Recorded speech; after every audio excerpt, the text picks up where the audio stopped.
Hello dear students.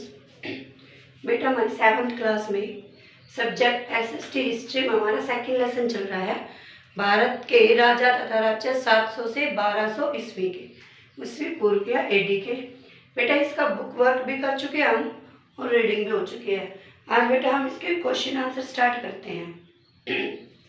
Okay, तो हमारा first question है, 8वीं शताब्दी में उत्तरी भारत और दक्कन में 3 शक्तिशाली राज्यों के नाम लिखिए।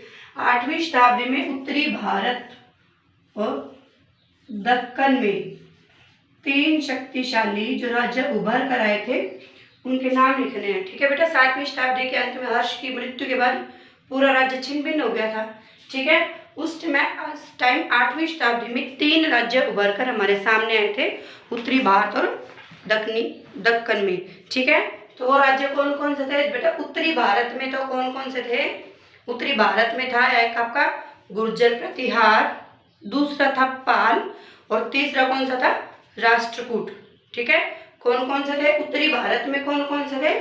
गुर्जर प्रतिहार, राष्ट्रकूट और पाल। और दक्कन में कौन कौन से थे बेटा? 3 राज्य दक्कन में थे आपके राष्ट्रकूट उसमें भी था, उत्तरी भारत में भी और दक्कन में भी। ठीक है, राष्ट्रकूट पश्चिमी चालुक्य, एक तो राष्ट्रकूट था, दूसरा क्या था? पश्चिमी चालुक्य, और तीसरा कौन सा था? यादव काकतीय।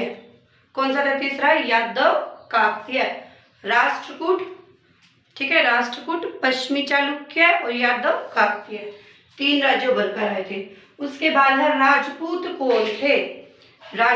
कौन थे? ठीक है, राजपूत जो शब्द है वो संस्कृत भाषा के शब्द से लिया गया है। राजा का पुत्र मतलब राजा का बेटा। ठीक है बेटा, उस पर 8वीं शताब्दी में ये 3 राज्य उभर कर आए।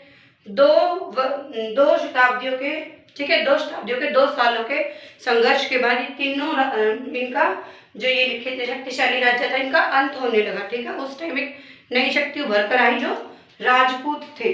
ठीक है, तो हम इसमें लिखेंगे राजपूत कौन थे? 10वीं शताब्दी के अंत में उदित हुए नए वंश जो अपनी वीरता, आत्म सम्मान, साहस और गौरव के लिए जाने जाते थे, वो राजपूत थे।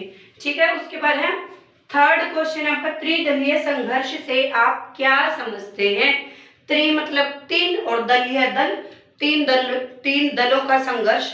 ठीक है, तो इसमें हम क्या लिखेंगे कि 3 राज्य या 3 शक्तियां कौन कौन सी? गुर्जर प्रतिहार, पाल और राष्ट्रकूट। ठीक है, कन्नौज के लिए आपस में 2 शताब्दियों तक संघर्ष हुआ।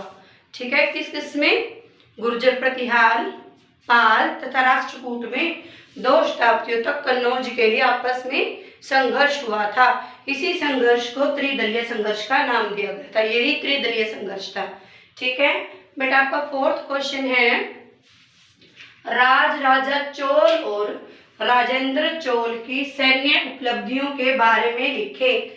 चोल एक विषय अध्ययन हमने पढ़ा था ना बेटा, उसमें राजा चोल और उनका पुत्र था राजेंद्र चोल, उनकी सैन्य उपलब्धियों के बारे में लिखना है।